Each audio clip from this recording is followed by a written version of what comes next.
Hello, wonderful people, viewers and subscribers all over the world. Good morning to you. And I want to ask Africans, black people, black nations, are we caused or are we the cause of our problem? Who did this to Africa? Or did we bring it upon ourselves? This question is well answered in the video analysis you're about to watch. And I bet you, by the time you're done watching this video, you'll understand why Africa is the center of the global trade war. Watch, I'll be right back. Today we'll talk about Africa, once seen by Europe as the antithesis of civilization, the heart of darkness, in the words of a certain Joseph Conrad. Centuries later, Africa remains ignored. It makes news for its conflicts, poverty and exoticism. For the longest time, the world saw it as a lost cause. Then one country saw opportunity, and thus began a new race for Africa, not very different from the scramble of the 19th century when colonial Britain and France wanted raw materials, slaves and geopolitical influence. Now, in the 21st century, global powers are in more or less the same race. China, the United States, India, the European Union, Japan, Israel, Canada, all of these countries are in the race for Africa. And one country is emerging as the clear winner. Hello and welcome to Gravitas Plus. I'm Palki Sharma Upadhyay, and this is Africa, a continent of 54 sovereign states, 17% of the world's population, 9.6% of the global oil output, 90% of the world's platinum supply, 90% of the world's cobalt supply, half of the world's gold supply, 2/3 of the world's manganese, 35% of the world's uranium, 75% of the world's coltan, and 54 votes in the United Nations General Assembly. This is what makes Africa so attractive and makes the continent a battleground for global powers. There are numerous fronts: investment and infrastructure, military power, diplomacy, soft power, trade, geopolitics. Every country has its own interest in Africa. In 2016, Israel began its scramble for the continent. Benjamin Netanyahu became the first Israeli Prime Minister to visit Africa in 50 years. What did he want? Votes in favor of Israel and against Palestine in the United Nations resolutions. Africa and Israel share similar histories, he said. Israel went on to sponsor solar, water and agricultural technologies. In the same year, 2016, Senegal co-sponsored a UN resolution. It condemned the construction of illegal Jewish settlements in the West Bank. What did Israel do? It cancelled the Mashav drip irrigation project. And this is just one example. Here's another one. The European Union has pledged more than $54 billion in sustainable investment for Africa. What does the EU want? Access to the African market of 1.3 billion people. Brussels has negotiated free trade agreements with at least 40 African countries. But does this ensure a balanced two-way trade? It doesn't. And no country has a bigger interest in Africa than China. China is funding 1 in 5 infrastructure projects in Africa. It is building every third one. Africa has an infrastructure deficit and China has a signed checkbook. Starting 2005, China has invested at least $2 trillion in Africa. It built 6,200 kilometers of railways, including the continent's longest railway line connecting Ethiopia and Djibouti. Beijing has also built the African Union headquarters in Addis Ababa. What does China get in return? A lot. Geopolitical influence to start with. Beijing is selling its culture, its currency. In Guinea-Bissau, exit signs are written in Mandarin. China has established at least 50 Confucius Institutes across 33 countries. Several African countries use Chinese currency. China also gets a strategic overseas base.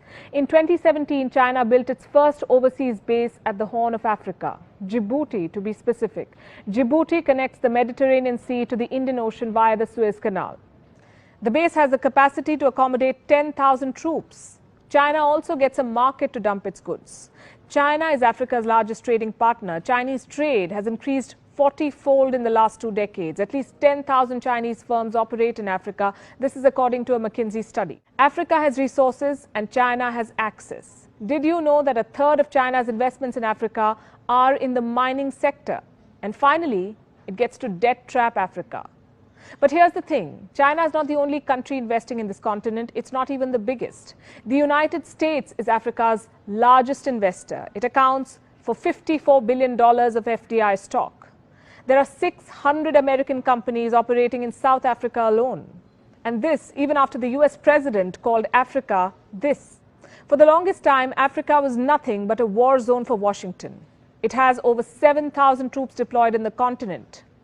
They are spread across some 13 African countries, including Burkina Faso, Cameroon, Central African Republic, Chad, Democratic Republic of Congo, Kenya, Libya, Mali, Mauritania, Niger, South Sudan, Somalia, and Tunisia. For the US, Africa was a continent for counter-terrorism operations. What happened then? Why is the US suddenly interested in Africa? The answer is this. For the US, Africa is now a new front to take on China, and Washington is now fighting it out for power and influence. An article on the US State Department website reads, and I quote, "Africa is the continent of the future. Thus, we need to make the most of its potential. By 2050, its population will more than double to 2.2 billion people, with over 60% under the age of 25. Where is Africa's interest in all of this? Also, what about India? What role does India play in this continent? New Delhi's ties with Africa date back to the time of Mahatma Gandhi. India was part of the Bandung project of 1955. New Delhi supported Africa's anti-colonial struggles. It supported the liberalization movements in Ghana, Algeria, Tunisia, Morocco, Angola, Mozambique, Guinea-Bissau. India also raised the issue of racism in South Africa. It will be unfair to say, though, that India's newfound interest in Africa has nothing to do with China. In 2018, Indian Prime Minister Narendra Modi toured key African states just ahead of Chinese President Xi Jinping's visit. In 2018, India decided to open 18 new embassies in Africa. India has defense partnerships with Zambia, Nigeria, Ghana, Ethiopia, Botswana, Uganda, Mozambique, and Namibia. New Delhi is currently training African military. Indian company Airtel is a dominant telecom firm in Africa. New Delhi is offering 50,000 scholarships to African students. Despite everything, India is far behind China in the race for Africa. China's Belt and Road Initiative has sealed its hold on Africa. If in the 1900s Africa was colonized with force, in 2020 it is being trapped by loans. China accounts for 14% of sub-Saharan debt. In Kenya, the volume of Chinese loans is 6 times that of France, which is the country's second largest creditor. And Sri Lanka can tell you what happens when Chinese loans are not repaid. China is looking to capture Africa.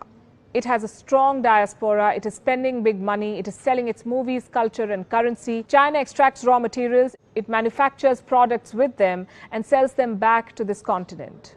Does this remind you of something? What did the British do in India?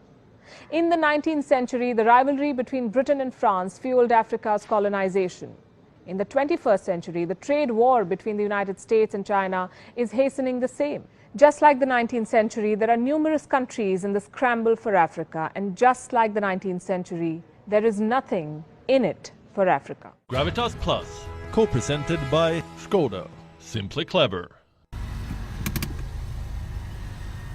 When you see this analysis of Africa being tremendously blessed with natural mineral resources and human resources, yes.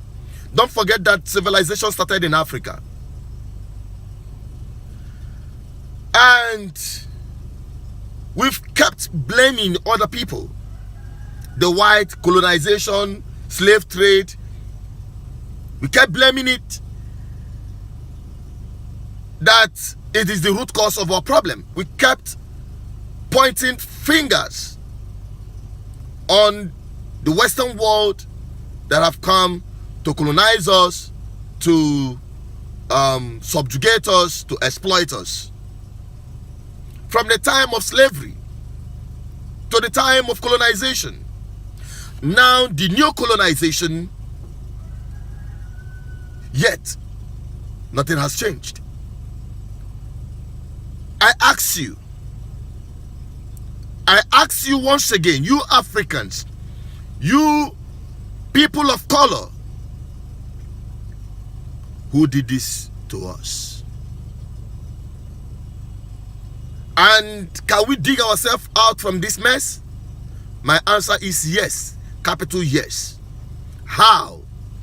By changing the leadership structure in Africa. Beginning with here, Nigeria, which is the giant of corruption in Africa. And many have attested to the fact that most of the countries in Africa look up to Nigeria as their role model. And I must tell you, I am a Pan-Africanist. I am an advocate of bringing down every system of colonization, every trace of colonization, every setup made by the colonial masters, which is playing huge role in all this mess we are faced with today. I am an advocate to bring it down. Bring down the boundaries created at the time of what they call the scramble for Africa. At the time when the Europeans came together to split among themselves the boundaries of Africa, irrespective of different nations. They used the divide and rule tactics to bring African people down. We must dismantle this setup, beginning with Nigeria and the rest of African countries. Then we can reorganize ourselves, we can rejuvenate ourselves, we can go inward and start rebuilding ourselves once again and becoming the pride of the universe that God has destined Africa to be. It begins with leadership. Leadership in Africa is a mess. The people that are piloting African countries are the worst kind. And African people, you must change your attitude towards politics and religion. These two things are the big factors that are undermining African development. Thank you for watching. Like this video, share this video. Let every black person, as we call it, let every man or woman of color, every African nation get to know and watch this video. Very important. Our lives depends on it. I'm Asuzu Chinedu, the voice of the people, the voice of God, the voice of our ancestors. I'm signing out, not without telling you to subscribe, like, and share. Follow us on all our social media platforms on Facebook, Twitter, Instagram, and here on YouTube. Please subscribe and click on the bell for notification. I'm signing out, saying, stay safe. God bless Africa, the motherland. Thank you.